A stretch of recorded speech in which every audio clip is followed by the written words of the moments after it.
in the quiet heart of rural America, where dusty roads stretch between endless fields of corn and soybeans. A story was unfolding that no one could have predicted. Picture this: a teenage boy, barely 16, working under the blazing sun, his hands covered in grease and dirt, his eyes fixed on a pile of discarded metal parts that everyone else had written off as worthless junk, while most kids his age were spending their afternoons on video games or hanging out with friends. He was in a small makeshift workshop, piecing together what looked like fragments of broken dreams.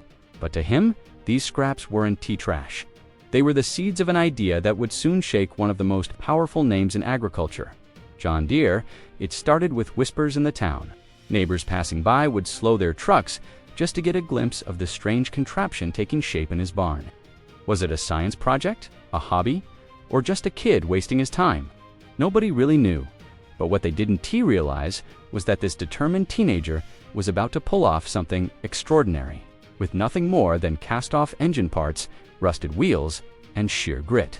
He was building a machine that would soon make headlines and force even industry giants to take notice. Now imagine being a farmer all your life, relying on tractors that cost as much as a house, and suddenly hearing about a teenager, a kid with no corporate backing, no engineering degree, who managed to build one from trash. The shock, the disbelief, and eventually the admiration would ripple far beyond his small town. And that's exactly where this story begins, with a dream too bold to ignore. A tractor unlike any other, and a teenager who proved that innovation doesn't always come from billion-dollar companies, but sometimes from a dusty little barn at the edge of nowhere. Long before the tractor began to take shape, this teenager's life was anything but easy. Born into a hard-working farming family, he grew up seeing the constant struggle of keeping old machinery alive on a budget that never seemed to stretch far enough. Every planting season was a gamble, and every harvest carried the weight of uncertainty. Tractors broke down, parts were expensive, and for small farmers like his family, buying brand new equipment from big companies was nothing more than a dream. Those early years carved something deep into him, a stubborn belief that if no one was going to make things easier for people like his family, then maybe he would. He had always been fascinated by machines. As a child, he would sneak into the barn and tinker with broken engines, not because anyone told him to, but because he couldn't help himself. He loved taking things apart just to see how they worked. Old lawnmowers, rusted car engines, broken bicycles. Anything discarded became his playground. Over time, what began as simple curiosity turned into skill. By the age of 15, he could repair almost anything with his bare hands, a wrench and whatever spare parts he managed to dig out of scrapyards.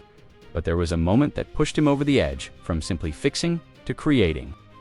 One hot summer afternoon, as his father struggled with a tractor that refused to start, frustration boiled over. The family's aging machine had become more of a burden than a help, constantly demanding repairs they couldn't afford.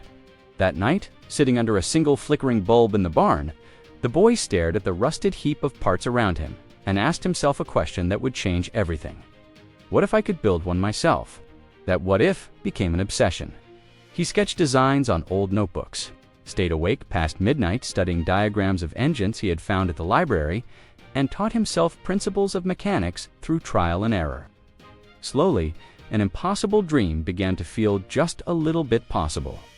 But what he didn't know was that his journey would not only transform his family, ES Farm, it would eventually catch the attention of John Deere itself.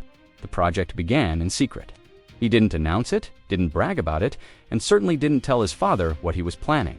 After all, who would believe that a teenager could build a working tractor from nothing but junkyard scraps?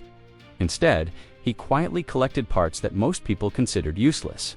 A broken transmission from an old pickup truck, an abandoned diesel engine that hadn't run in years, tires so worn they looked like they'd never roll again.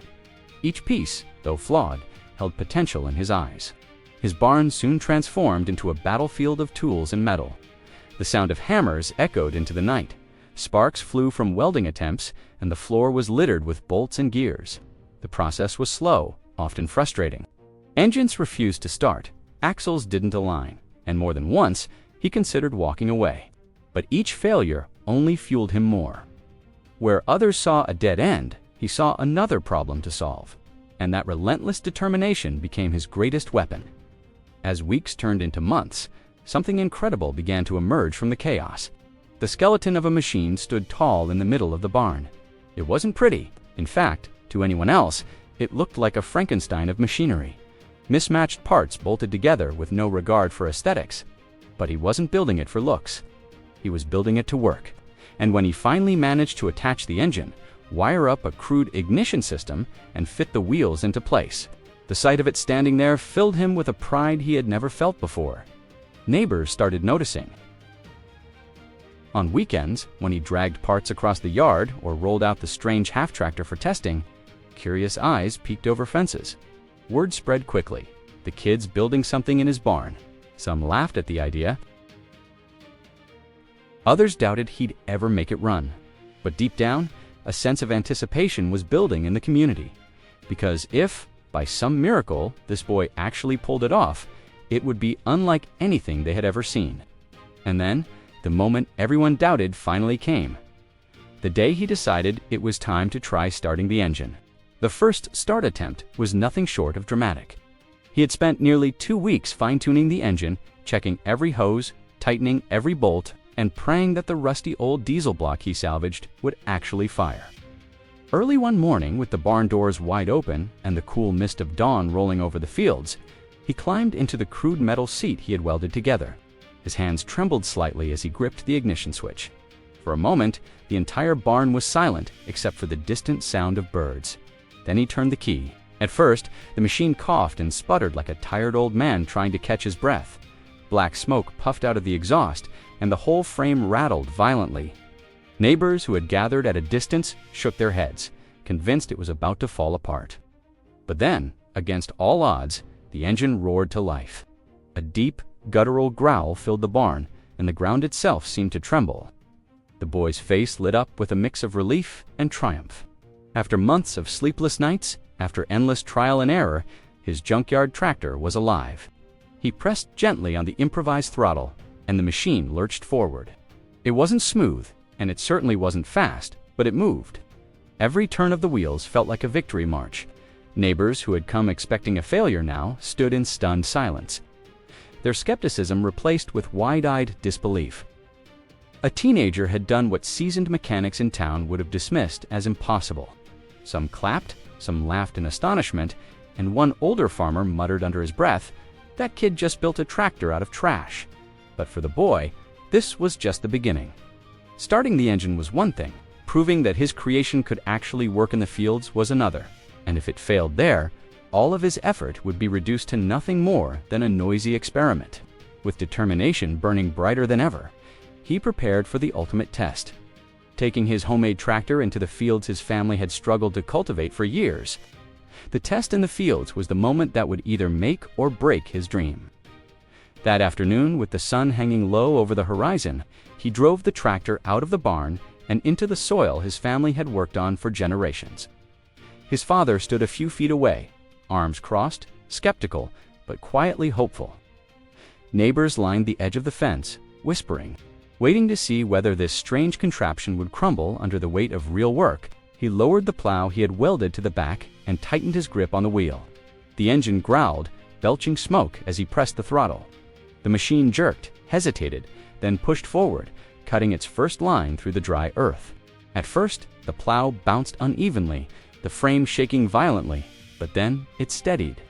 The soil began to turn, row after row, as the homemade tractor dug into the field with surprising strength. Gasps rippled through the crowd. It wasn't just moving, it was working. His father's expression softened. This was more than just a project now. It was something practical, something useful, something that could change the way they farmed. For the first time in years, the family wasn't relying on a broken-down, overpriced machine that drained their pockets. They were watching a teenager's vision come to life. A tractor built, not by engineers in a corporate lab, but by a boy who refused to accept limits. As the rows of freshly turned soil grew longer, neighbors began to cheer. Some shook their heads in disbelief, others shouted words of encouragement. "Look at that thing go!" One farmer laughed. Another muttered, half in admiration, half in jealousy. That kid just did what companies charge thousands for. It wasn't sleek, it wasn't green and shiny like a John Deere, but it was effective. and that was what mattered most. What none of them knew, however, was that this incredible experiment was about to travel far beyond their small town. Because soon, word of the boy's invention would spread, catching the attention of people he never imagined would notice, including the world's biggest name in tractors. It didn't take long for the story to spread beyond the fences of his family's farm. At first, it was just neighbors talking, local farmers stopping by, and a few photos passed around town. But soon, one spark turned into a fire. A small newspaper ran an article about the teen farmer who built a tractor from junk. That story caught the attention of a regional TV station, and within days, a camera crew arrived at the farm. The boy, nervous but honest, explained how he had built the machine. He spoke about the scrapyard parts, the long nights in the barn, and his determination to prove that farming did not always depend on expensive, factory-made equipment. Footage of his homemade tractor moving through the fields played on evening news programs across the state. What began as a small project was now a story people everywhere were talking about. Social media made the story even bigger. Videos of the tractor spread quickly. Many viewers praised him as a young genius. Others debated whether a homemade tractor could ever compete with major brands. Comment sections filled with arguments, admiration, and doubt. But one thing was clear: people were paying attention. Then the unexpected happened. Among all the reactions came a phone call that changed everything. It was not from a neighbor or a journalist, but from John Deere itself. At first, the family thought it was a joke. Why would one of the biggest agricultural companies in the world care about a teenager's scrapyard tractor? But the call was real. John Deere wanted to see the invention with their own eyes. For the boy, this was both exciting and terrifying. Showing his tractor to neighbors was one thing, but showing it to John Deere was another challenge entirely. The day John Deere came to town felt unreal. A sleek black SUV rolled up the dirt road leading to his family's farmhouse, and out stepped a group of men in crisp suits, their polished shoes already coated in dust.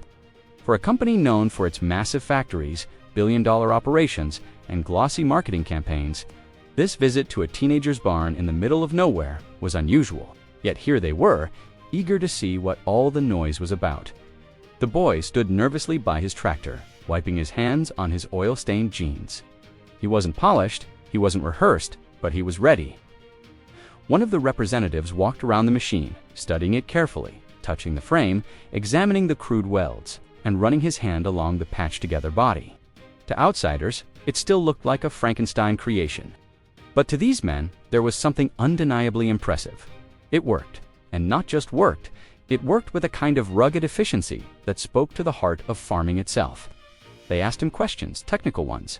What engine did he use? How did he manage the transmission? How did he overcome the lack of proper hydraulics? To their surprise, he answered every single one, explaining the details with the confidence of someone who had lived inside this machine for months. It wasn't textbook knowledge, it was raw experience, and that, more than anything, seemed to impress them.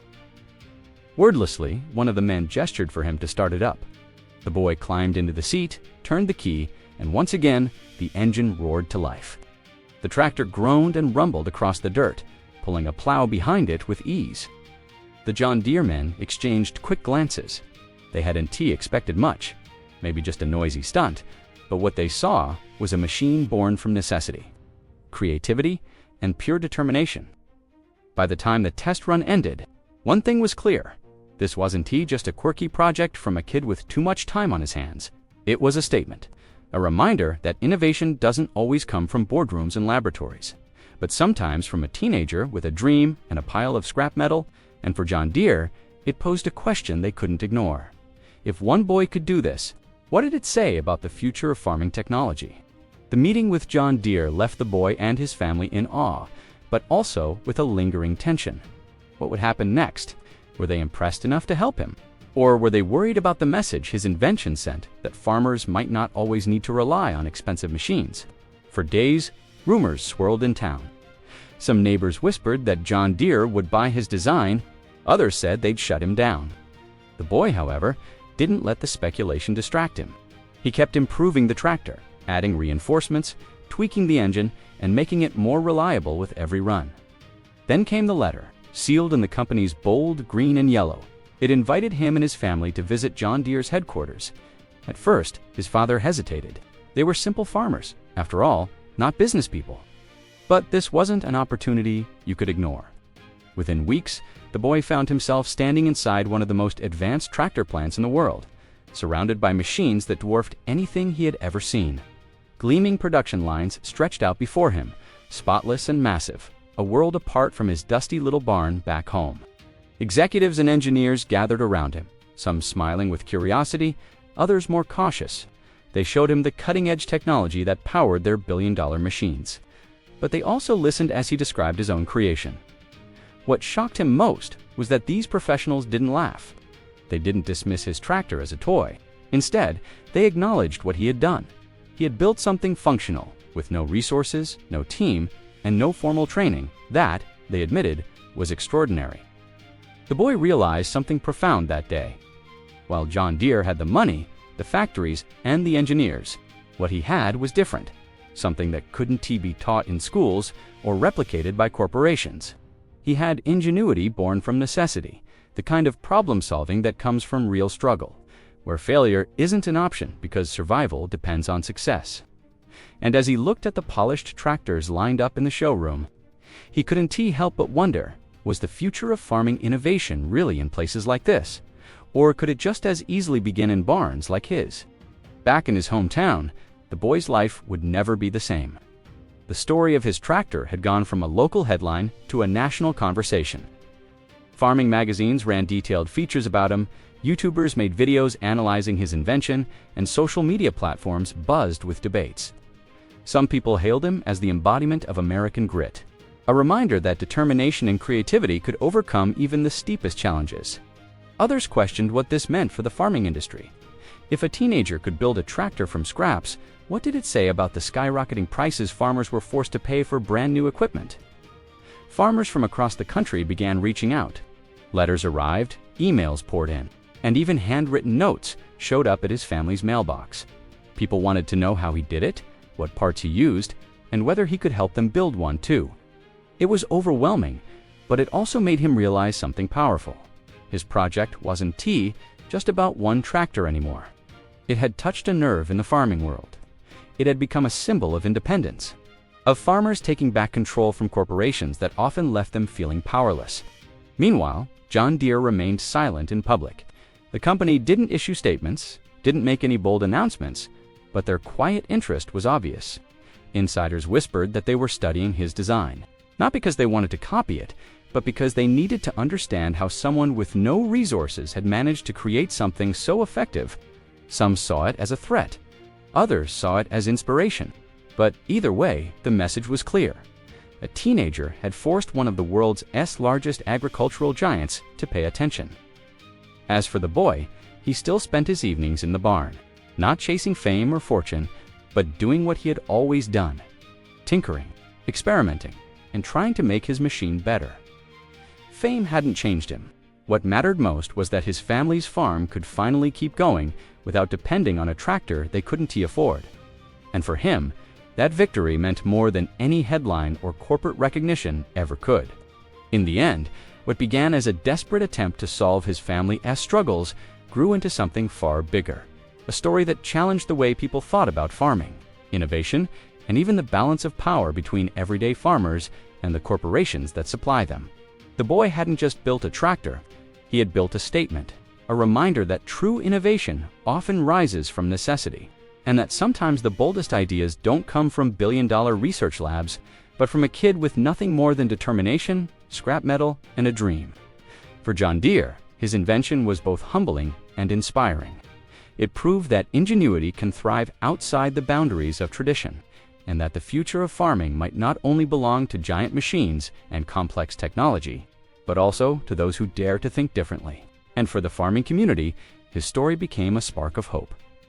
Proof that even in the face of rising costs, debt, and pressure, solutions can still be found in the most unlikely of places. Years from now, people in his town will still remember the sight of that rattling, smoke-belching tractor cutting its first row through the soil. They'll remember the disbelief on their faces, the cheers that followed, and the quiet satisfaction of seeing one of their own achieve the impossible. And maybe, just maybe, his story will inspire other young dreamers to pick up a wrench, chase an idea, and believe that even the most impossible challenge can be overcome. Because in the end, this wasn't just the story of a machine. It was the story of a teenager who dared to prove that greatness doesn't come from what you have. It comes from what you do with what little you've got.